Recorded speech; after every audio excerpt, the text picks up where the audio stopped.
मैं एक जवान लड़का हूँ।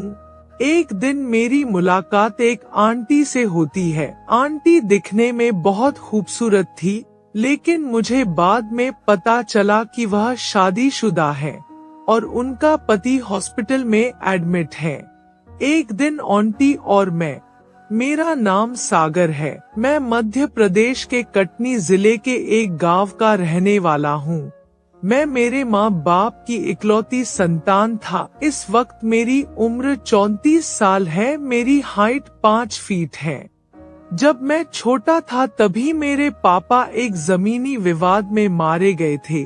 किसी तरह माँ ने मुझे पाला और जब मैं कुछ बड़ा हुआ तो माँ के साथ खेती करने में उनकी मदद करने लगा। मेहनत करने की वजह से मेरी अच्छी बॉडी बन गई थी और मेरी पर्सनालिटी एक अलग ही छाप छोड़ती है।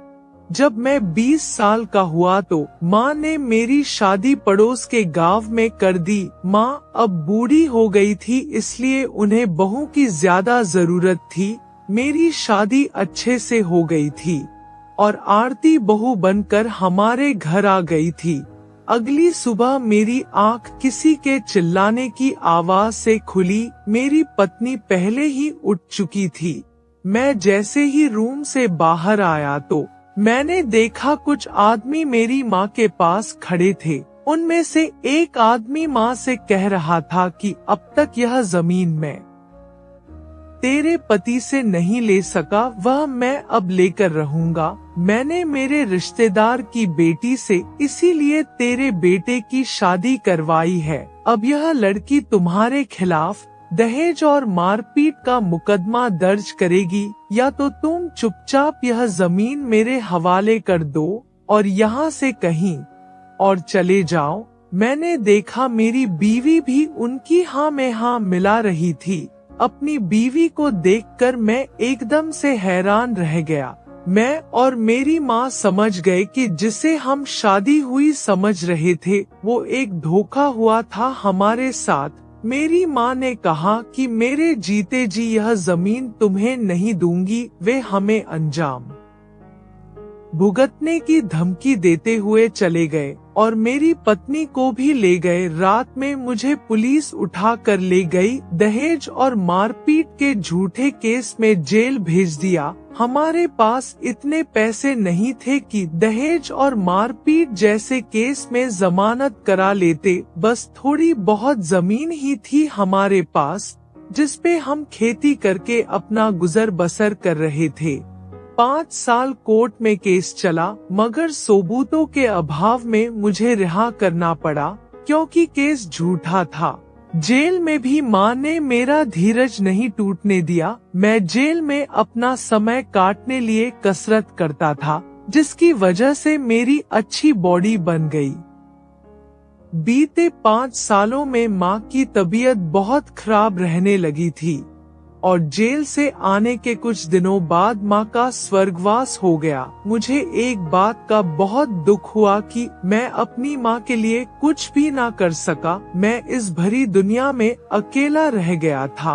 अब मेरा गांव में भी कोई नहीं था। मैंने सबसे पहले वो घर और जमीन बेच दी, जिसकी वजह से आज मैं अकेला हो गया था और सब पैसा बैंक में जमा कर दिया और अगर किसी काम के लिए जरूरत होगी तो निकाल लूंगा।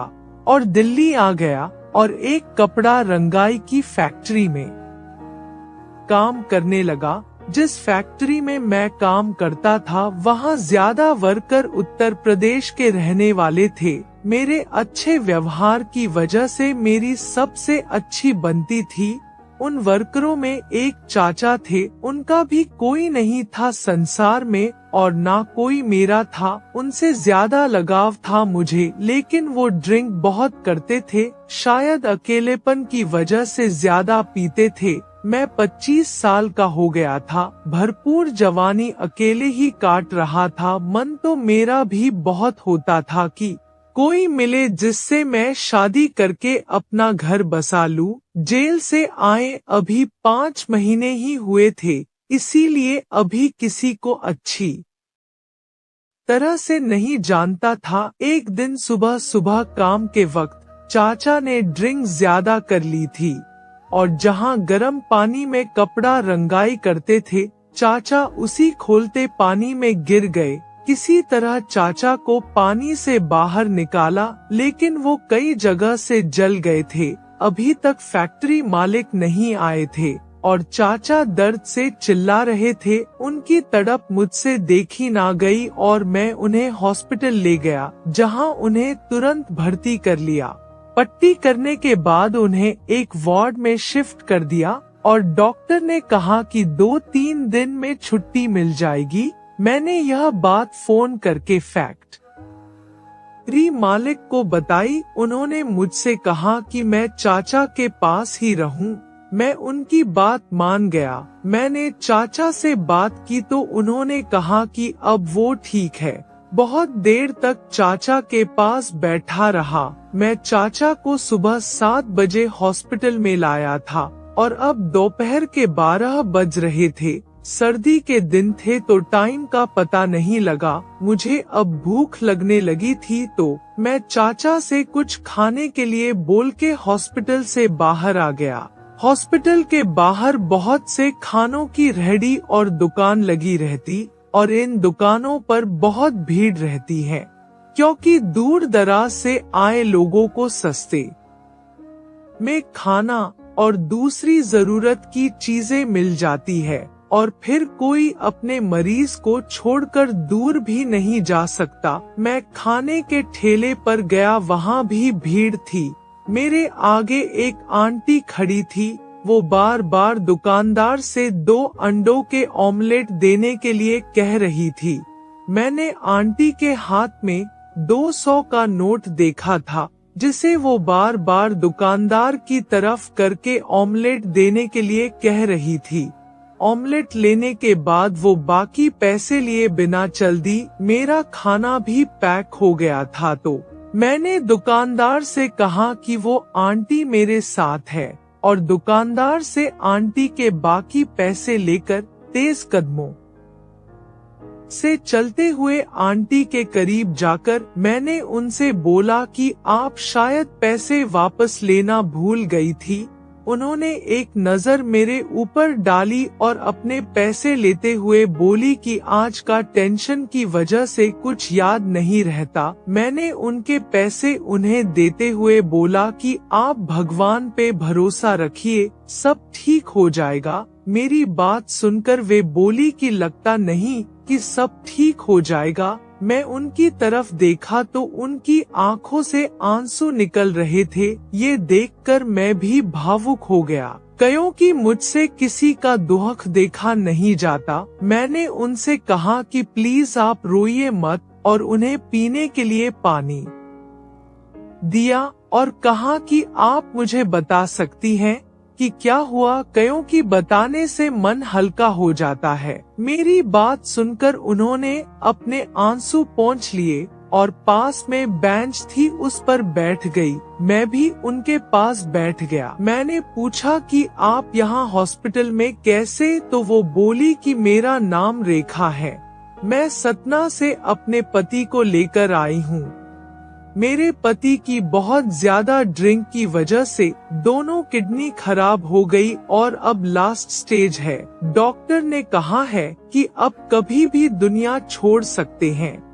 कुछ देर रुक कर वे बोली कि अच्छा ही हो कि भगवान उन्हें उठा ले। आप ऐसा क्यों कह रही हो, जिसने जिंदगी भर कोई सुख ना दिया हो और अपनी सारी जिंदगी ड्रिंक के लिए गुजार दी हो। ना ये कभी अच्छे पति बन सके, ना अच्छे पिता। ऐसे शख्स के लिए दिल से यही निकलता है कि भगवान उन्हें उठा ले तो अच्छा है। कितने बच्चे हैं आपके? 2 बेटी है और 1 बेटा है। बड़ी बेटी की शादी जैसे तैसे करके मैंने 1 साल पहले की थी, लेकिन उसके पति ने शादी के कुछ दिनों बाद तलाक दे दिया, क्योंकि मैं उनके द्वारा मांगा हुआ दहेज और रकम नहीं दे पाई। ये सुनकर मुझे बड़ा दुख हुआ। आपका बेटा पढ़ रहा है या कोई काम करता है? बेटा बचपन से ही बाप की ड्रिंक छुप छुप के पीने लगा था और आज बाप के नक्शे कदम पर चलते हुए वह भी सिर्फ ड्रिंक करता है और कुछ काम नहीं करता, कमा के देने के बजाय, और हमसे ही पैसे लेता है ड्रिंक के लिए। तो फिर आपके घर का खर्चा कैसे चलता है? हम माँ बेटी मिलकर सिलाई कढ़ाई करके कुछ पैसे कमा लेते हैं, जिससे घर का खर्चा चल जाता है। हम लोग बात कर ही रहे थे कि आंटी का फोन आ गया। उनका कीपैड का फोन था, फोन पर धागा लगा हुआ था, मतलब फोन टूटा था। उन्होंने स्पीकर मोड पे डाल के बात की थी।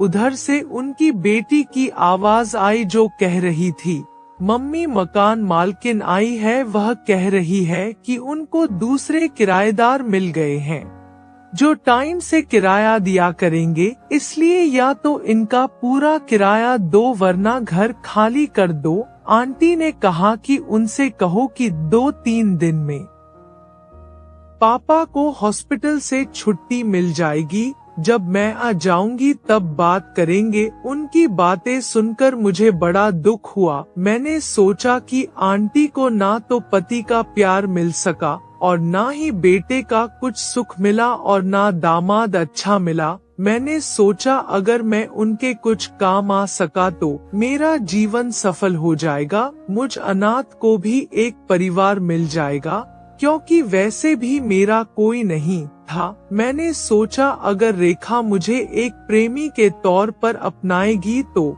मैं जीवन भर एक सच्चे प्रेमी की तरह उनका साथ दूंगा। ऐसा मैं इसलिए कह रहा हूँ क्योंकि मेरी और उनकी उम्र में कोई ज्यादा फर्क नहीं था। वह मुझसे 8 साल बड़ी थी और कहीं ना कहीं वह पति के प्यार से भी वंचित थी, और अगर मुझे दामाद के रूप में स्वीकार करेंगी तो मैं उनकी तलाकशुदा बेटी को अपना लूंगा और एक दामाद के रूप में उनकी मदद करता रहूंगा, और नहीं तो एक बेटे की तरह उनकी सेवा करूंगा और उनके कांटेक्ट में हमेशा रहूंगा। मैं अपनी यही सब सोच में उलझा हुआ था। उधर आंटी ने अपनी बेटी से बात करके फोन काट दिया और बोली कि बातों बातों में बहुत देर हो गई, अब मुझे जाना चाहिए, और उठकर जाने लगी। मैं भी उनके साथ चलने लगा। पहली बार आंटी को मैंने ध्यान से देखा था। उनकी हाइट भी 5 फीट थी और रंग गोरा था। चलते चलते मैंने उनसे पूछा कि आपके पति किस वार्ड में हैं? तो उन्होंने जो बताया उसे सुनकर मेरी खुशी का ठिकाना ना रहा, क्योंकि मेरे साथ वाले चाचा भी उसी वार्ड में भर्ती थे। बात करते करते हम वार्ड के अंदर आ गए। मैंने देखा आंटी के पति का बेड चाचा के बेड से 4 बेड छोड़कर था। मैंने चाचा को खाना खिलाया और खाने के बाद उनको मेडिसिन दी। आंटी ने भी अपने पति को आमलेट खिला दी और मेडिसिन दी। मेडिसिन लेने के थोड़ी देर बाद चाचा सो गए और आंटी के पति भी सो गए। सर्दी के दिन थे तो वार्ड के अंदर बैठे बैठे मुझे हल्की ठंड महसूस हुई, तो मैंने चाय पीने की सोची। मैं आंटी के पास जाकर उनसे चाय के लिए पूछा तो पहले तो वो मना करने लगी, फिर कुछ सोचकर बोली कि चलो। हॉस्पिटल के अंदर ही बनी कैंटीन से मैं चाय ले आया और एक बेंच पर धूप में बैठकर चाय पीने लगे। चाय पीने के बाद आंटी ने मुझसे पूछा कि क्या हुआ तुम्हारे पापा को और अब कैसी तबीयत है उनकी? तो मैंने बताया कि ये मेरे पापा नहीं है, ये तो मेरे साथ काम करते हैं और इनके परिवार में कोई नहीं है, इसलिए इलाज के लिए यहाँ ले आया। उन्होंने पूछा तुम्हारा परिवार कहाँ है, तुम कहाँ के हो? मैंने उन्हें शुरू से लेकर आखिर तक अपनी पूरी कहानी बता दी,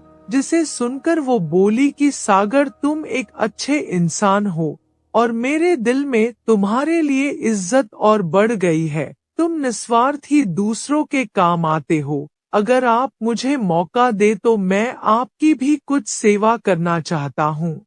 मैं कुछ समझी नहीं। मैं आपके मकान का किराया देना चाहता हूँ। मैंने सुन लिया कि अगर तुमने मकान का किराया नहीं दिया तो तुम्हें मकान खाली करना पड़ जाएगा। नहीं, मैं आपसे पैसे नहीं ले सकती क्योंकि हम अभी मिले हैं और मैं तुम्हें जानती भी नहीं।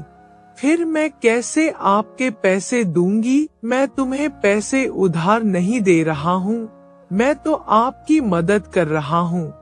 बेशक हम अभी मिले हैं, पर तुमने मुझे और मैंने तुम्हें अपनी सब बात बता दी। अब हम एक दूसरे के दोस्त बन सकते हैं। क्या आप मेरी दोस्त बनोगी? मैं खुद को खुशकिस्मत समझूंगी अगर तुम जैसा मेरा अच्छा दोस्त हो। तो फिर दोस्ती के नाते ही मुझे आपकी मदद करने दीजिए। बहुत इनकार के बाद वह मान गई। मैंने पूछा कितना किराया है? वो बोली 6 महीने हो गए, 3000 रुपए महीना किराया है, टोटल 18,000 हो गए हैं। आप चिंता ना करें, मैं शाम के टाइम जाऊंगा और एटीएम से पैसे निकाल लाऊंगा। बहुत देर हम इधर उधर की बातें करते रहे और फिर हॉस्पिटल के वार्ड के अंदर आ गए और अपने अपने मरीजों की देखरेख में लग गए। अब रेखा आंटी मेरे साथ काफी खुल गई थी और बीच बीच में मेरी तरफ देखकर स्माइल कर देती। शायद मेरी आंखों में उनके लिए प्यार को उन्होंने देख लिया था। मैं भी उसकी तरफ स्माइल कर देता था। थोड़ी देर बाद मैं चाचा को बताकर फैक्ट्री आ गया क्योंकि सर्दी का टाइम था। मैं अपनी जैकेट वगैरह लेने आया था। जब मैं आंटी से बात कर रहा था तो मैंने नोट किया था कि जैसे उन्होंने 3-4 दिन से कपड़े नहीं बदले या शायद उनके पास बदलने के लिए कपड़े हैं ना हो।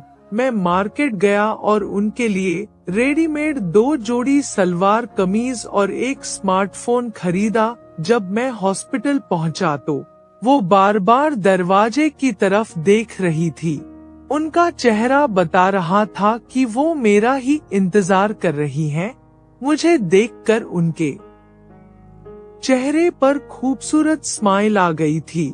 मैंने थोड़ी देर चाचा से बात की और आंटी को इशारा करके बाहर आ गया। थोड़ी देर बाद वो भी बाहर आ गई। मुझे पता था कि वह आसानी से फोन नहीं लेंगी। मैंने उनके हाथ में कपड़ों की पॉलिथीन देते हुए कहा कि अगर आप वाकई मुझे अपना दोस्त समझती है तो यह सामान स्वीकार कर लेंगी। उन्होंने पॉलिथीन मेरे हाथ से लेते हुए उसमें से कपड़े और फोन निकाल कर देखा और बोली, आखिर आप मेरी इतनी मदद क्यों कर रहे हो?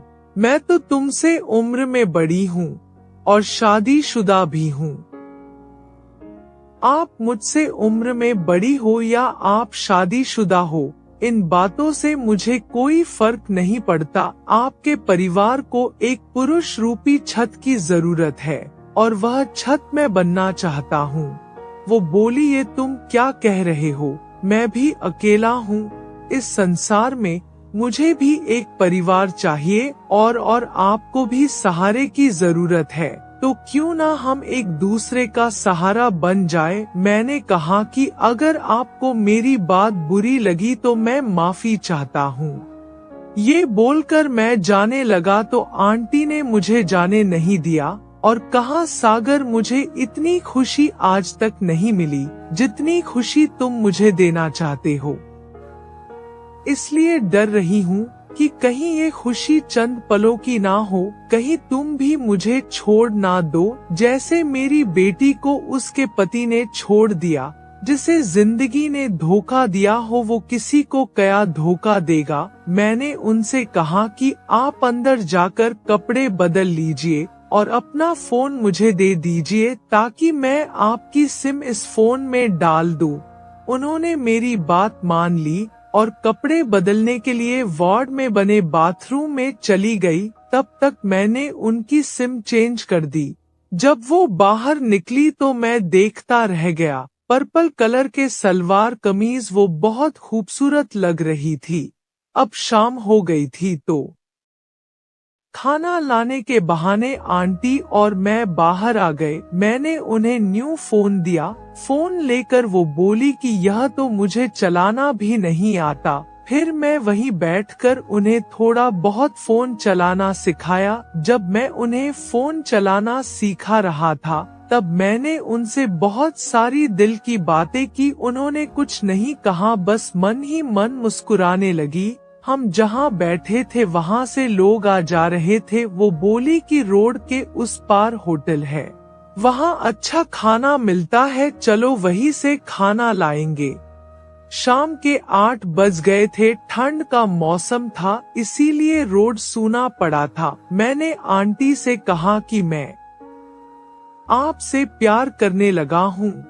शायद वो मुझसे यही सुनने का इंतजार कर रही थी। आंटी ने बताया कि रात को वार्ड में नींद नहीं आती क्योंकि रात भर मरीज शोर करते हैं और हॉस्पिटल बड़ा होने की वजह से 24 घंटे लोगों का आना जाना लगा रहता है। इसलिए ज्यादातर लोग हॉस्पिटल में बने टीन शेड के नीचे या हॉस्पिटल में बने छोटे छोटे पार्कों में, जहां सुकून शांति मिले, वही सो जाते हैं। वो कई दिन से हॉस्पिटल में थी, इसलिए उन्हें ये सब पता था। मेरे पास बिस्तर नहीं था पर आंटी के पास बिस्तर था और कंबल उनके पास एक था, तो मैं तुरंत रोड पार से एक नया कंबल लेकर आ गया। जो जहां सोता था वो अपना बिस्तर पहले ही उस जगह रख देता था ताकि कोई और इस जगह ना आ जाए। आंटी ने अपना बिस्तर हॉस्पिटल के जनरेटर रूम के बाहर लगाया क्योंकि अभी 9 बजे थे और उनको काफी नींद आ रही थी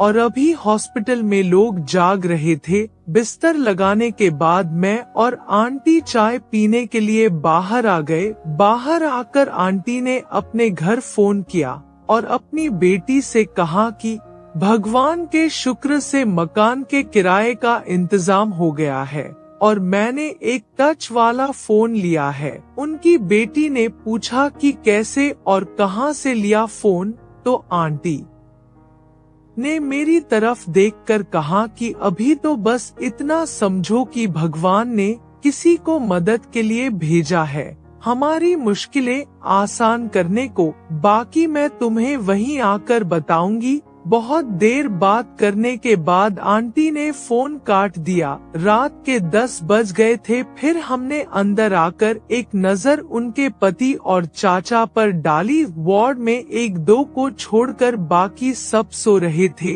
मैंने भी जनरेटर रूम के बाहर अपना बिस्तर लगा लिया और दीवार से पीठ लगाकर बैठ गया और घंटों तक बातें करते रहे। मैं सारी रात वही बैठा रहा क्योंकि हॉस्पिटल में शोर की वजह से नींद नहीं आ रही थी। अब सुबह के 6 बज चुके थे और उठते ही मैंने देखा कि आंटी नहीं थी। फिर मैंने देखा कि वो वार्ड में खड़ी रो रही थी, तो मैं दौड़ता हुआ वार्ड में गया तो देखा कि उनके पति की डेथ हो चुकी थी। मुझे ये देखकर बहुत बुरा लगा, लेकिन भगवान की मर्जी के आगे कर भी क्या सकते हैं। आंटी वहाँ से चली गई थी। फिर 1 महीने बाद आंटी से बात हुई और उन्होंने मिलने को बोला, तो मैंने उनसे 2 दिन बाद मिलने का टाइम दिया। फिर आंटी आई और बोली कि वो उससे शादी करना चाहती हैं। मैं ये सुनकर बहुत खुश हुआ, लेकिन आंटी ने मुझसे टाइम मांगा। अभी 1 साल तक वो शादी नहीं कर सकती। 1 साल बाद हमने शादी की। उनको अच्छा पति मिला और मुझे भी परिवार मिल गया और उनकी बेटी के लिए हमने अच्छा सा लड़का देखकर उसकी भी शादी करवा दी। अब हम सब अपने घर में बहुत खुश हैं। दोस्तों, कहानी पसंद आई तो लाइक, शेयर और चैनल को सब्सक्राइब जरूर करें। फिर मिलेंगे एक नई और दिलचस्प